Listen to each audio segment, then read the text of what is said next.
Good evening, boys and girls. Hope you are doing well. Today we're going to continue with fractions, but we're going to talk more about adding fractions, and tomorrow we'll be subtracting fractions. And this will all be with like denominators. Next week we'll do unlike denominators.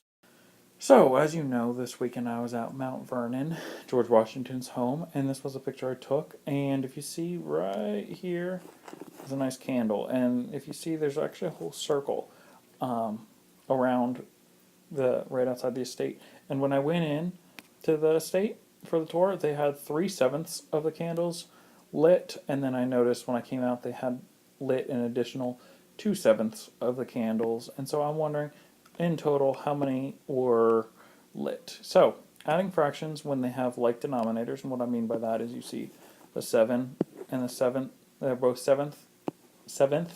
The 7 is the denominator. That's pretty easy.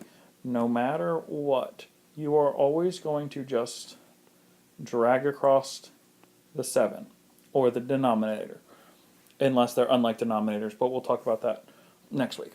But as long as the denominators are like, all you do is drag it around. I don't care if the ghost of George Washington is coming after you, you're still going to tell him, George, I'm just dragging the denominator straight across.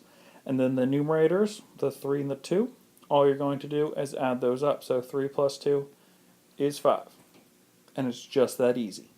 So, again, you never add denominators. Those just come straight across, and then you are going to add the numerators. So on our next example, it says find the sum of 2/3 and 3/10, which you know sum is a clue word for addition. So go ahead and do that.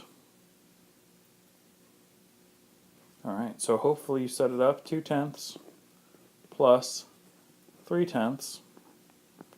Again, you are never, ever, ever going to add the denominator. So all I'm doing is I'm taking my tenths and my tenths, bringing it straight across, tenths. 2 plus 3 is 5, and we would do something called reducing, where we would bring that down to 1/2, because we know 5 out of 10 is 1/2. And to check that, make sure these are equal, I can do the butterfly method. That's just a little fun fact for you. If you see there, we've got 10, 10, they're equal, so we know 5/10 is equivalent or equal to 1/2. Which brings us back to our bring back to school problem. I want you to find the sum of 1/8 and 5/8, and there is a way to bring that down. So see if you can find an equivalent fraction. You can kind of guess smaller fractions using the butterfly method. If you can't get it, no worries, but this is an extra challenge for you. So have a wonderful evening. Bring this back to me in the morning.